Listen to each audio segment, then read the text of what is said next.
नमस्कार, मी राजेंद्र शहापूरकर आणि आपण पाहतात बुलंद निर्भीड आवाज जनतेचा. 5 राज्यात म्हणजे एक तसे केंद्रशासित आहे म्हणा, तर ते द्या सोडून, म्हणजे पांडिचेरीचं म्हणतो मी. पण अन्य 4 राज्य म्हणजे पश्चिम बंगाल, आसाम, केरळ आणि तामिळनाडू, या 4 राज्यात मोठी गंमत सुरू आहे. म्हणजे बंगालमध्ये भाजपाला निर्विवाद बहुमत मिळालं आहे, त्यामुळे तिथं काही प्रश्न नाही. भाजपचे सरकार शुभेंदू अधिकारी यांच्या नेतृत्वाखाली आजच अधिकारावर आलेले आहे. म्हणजे ममता बॅनर्जी यांनी आता आपण मुख्यमंत्री नाही आहोत हे सत्य स्वीकारलेले आहे असे वाटते. म्हणजे त्यांनी त्यांच्या सोशल मीडियावरील बायोमध्ये अधिकार पदावर अधिकृतपणे येताच बदल केलेला दिसतो. आसामचे मुख्यमंत्री हेमंतो हेच रिपीट होणार आहे, यात काही संशय नाही. पंतप्रधान नरेंद्र मोदी यांच्यासह सर्व वरिष्ठ नेते मंडळी आणि भाजपच्या NDA आघाडीतील सर्व मुख्यमंत्री उपमुख्यमंत्री यांच्या उपस्थितीत उद्या परवा तिथेही त्यांचा असाच जोरदार शपथविधी समारंभ होईल. म्हणजे 2029च्या लोकसभा निवडणुकीचा भाजपने शंखनादच एका प्रकारे केलेला आहे असे दिसते. मात्र तामिळनाडू आणि केरळ येथील राजकीय चित्र मात्र अजूनही अस्पष्ट आहे. म्हणजे दमुक, अण्णा दमुक आणि विजय थलपती यांच्यात अक्षरशः झिम्माफुगडी चालू आहे. आता काल मध्यरात्रीपासून काहीतरी ते खोटे पाठिंब्याचे पत्र हे प्रकरण गाजू लागलेलं आहे. तामिळनाडूच्या राजकारणाचा अक्षरशः झांगडगुत्ता झालेला आहे. आता केरळमध्ये वेगळंच प्रकरण आहे. म्हणजे केरळमध्ये काँग्रेस आघाडीला घसघशीत बहुमत मिळालेलं आहे, पण आघाडीचा मुख्यमंत्री कोण हे काय अजून निश्चित होऊ शकलेले नाही. म्हणजे राहुल गांधीचा एक वेगळाच आहे. तर तामिळनाडूच्या बद्दल म्हणजे तामिळनाडूमध्ये बहुमत नाही त्यामुळे आणि केरळमध्ये चांगले बहुमत मिळाले त्यामुळे असा तिढा, एक प्रकारचा तिढा सुरू आहे असे दिसते. इकडे भाजपच्या बंगालमध्ये आज शपथविधीच्या वेळी जे काही भगवं वातावरण दिसले ते पक्षासाठी अत्यंत उत्साही होते. म्हणजे 2029च्या लोकसभा निवडणुकीच्या दृष्टीने भाजपचे पारडे जड होत चाललेले आहे. आणि दुसरीकडे राहुल गांधी यांच्या काँग्रेसच्या नेतृत्वाखालील इंडिया आघाडीचा द एंड होण्याची वेळ आलेली आहे असे दिसते. म्हणजे इंडिया आघाडी तशी एकसंघ कधीच दिसली नाही, वाटली नाही. आणि त्यातच आताच्या निवडणुकामध्ये तर त्यांच्यातील वाद आणि हेवे दावे इतके उफाळून आलेले आहेत की बस रे बस. म्हणजे त्यांना विरोधकाची गरजच नाही आहे असं हे आहे. म्हणजे तामिळनाडूमध्ये दमुकोबरोबर निवडणूक लढविणाऱ्या काँग्रेसने धावत पळत जाऊन विजय थलपती यांना पाठिंबा दिला आणि त्यावरून प्रचंड संतापलेल्या दमुकने लोकसभा अध्यक्षांना लेखीपत्रच पाठवून दिले, लेखीपत्रच देऊन टाकले की इंडिया आघाडीपासून आम्ही तलाक घेत आहे, आमची बसण्याची वेगळी व्यवस्था करण्यात यावी. आता इकडे अजून एक वेगळाच प्रकार आहे. म्हणजे इंडिया आघाडी बळकट करण्यासाठी ममता बॅनर्जी आता बेकार होताच त्यांनी तयारी दाखवलेली आहे, पुढाकार घेतलेला आहे. आता त्यांच्या मदतीला काँग्रेसनेच बाद ठरविलेला कुप्रसिद्ध नेते मणिशंकर अय्यर हे धावत पुढे आले. आज त्यांनी राहुल गांधीच्या बुडालाच आग लावलेली आहे.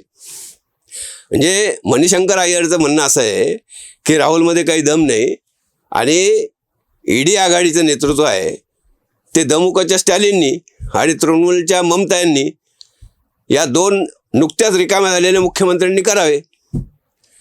आता झाला का नाही इथंही झांगडगुत्ता.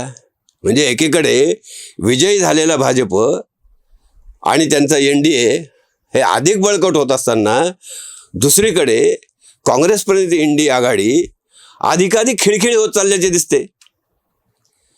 खरे तर लोकशाहीच्या दृष्टीने हे चित्र काही बरे नाही, अजिबात चांगले नाही, समाधानकारक तर अजिबातच नाही.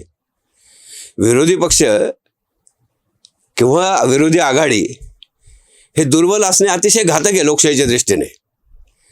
परंतु इतके पराभव होऊन काँग्रेस नेतृत्व आणि त्यांचे प्रादेशिक पार्टनर हे काहीच शिकणार नसतील तर तुम्ही आम्ही काय करणार आहे?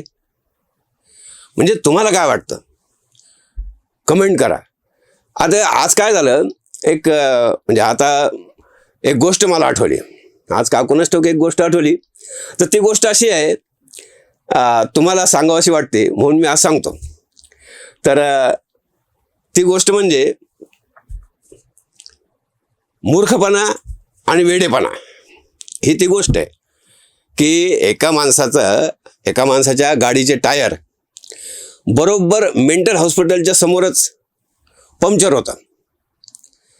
रस्त्याच्या कडेला तो गाडी पार्क करतो आणि त्याला खूप कसरत करावी लागते.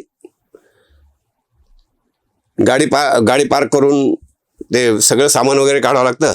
गाडीची डिकी उघडली, जॅक काढला, जादा चाक आणि स्पॅनर जे आहे पाने ते बाहेर काढले. पंक्चर झालेले जे चाक होतं ते काढण्यासाठी त्यांनी चारही नटही उघडले. पण दुर्दैवाने काय झालं, ते चारही नट गडगडत गेले आणि थेट समोरच्या गटारात जाऊन पडले. आता गटाराचे झाकण उघडता येण्यासारखी परिस्थिती नव्हती. नट पाण्यात पार गायब झाले होते. आता काय करावं? तो माणूस हताश होऊन इकडे तिकडे पाहू लागला. त्या फुटपाथवर मोठा निराश होऊन तो बसला. आता हे सगळं जे चाललं होतं हे त्या मेंटल हॉस्पिटलमध्ये एक रुग्ण पाहत होता. ते कुंपणामधून सगळं हे त्याचं पाहत होता तो. तर तो ओरडला, अरे ए मूर्खा, काय करतोस तिथं? त्या माणसाने उत्तर दिले की मित्रा, काय झालं ते विचारू नको. म्हणजे टायर पंक्चर झालं आणि चाक बदलताना चारही नट हे गटारात पडले. आता मी काय करू? तो रुग्ण लगेच म्हणाला, अरे तू उगीच एखादी गोष्ट अवघड करतोयस. साधा प्रकार आहे बाय, बाकीच्या तिन्ही चाकांमधून तू एक एक नट काढ, म्हणजे तुझ्याकडे प्रत्येक चाकाला 3 नट होतील. पुढच्या पेट्रोल पंपापर्यंत जाण्यासाठी किंवा टायर रिपेअरिंगचं जे दुकान आहे तिथपर्यंत जाण्यासाठी तुला तेवढंच पुरे आहे, तू जाऊ शकतोस आरामात. त्या माणसाने त्या मेंटल हॉस्पिटलमधील रुग्णाने सांगितल्याप्रमाणे केले आणि त्याला आनंदाने विचारले, अरे वा, काय जबरदस्त आहे तुझं, हुशार आहे तू, मग तू या मेंटल हॉस्पिटलमध्ये काय करतोस? त्या रुग्णाने उत्तर दिलं, हे ते खरंच विचार करण्यासारखं आहे. तो रुग्ण म्हणाला, अरे बाबा, आम्ही इथं वेडेपणामुळे आहोत, मूर्खपणामुळे नाही. वेडेपणा ही एक वेगळी गोष्ट आहे आणि मूर्खपणा ही पूर्णपणे वेगळी गोष्ट आहे. वेडेपणावर उपचार होऊ शकतात, मूर्खपणावर नाही. तर आजचा हा व्हिडिओ, ही गोष्ट तुम्हाला कशी वाटली कमेंट करा. व्हिडिओ आवडला असेल तर लाईक करा, शेअर करा आणि चॅनल सबस्क्राईब करा. तूर्त इतकेच. पुन्हा भेटू नवनवीन माहिती घेऊन, नवनवीन किस्से घेऊन. धन्यवाद.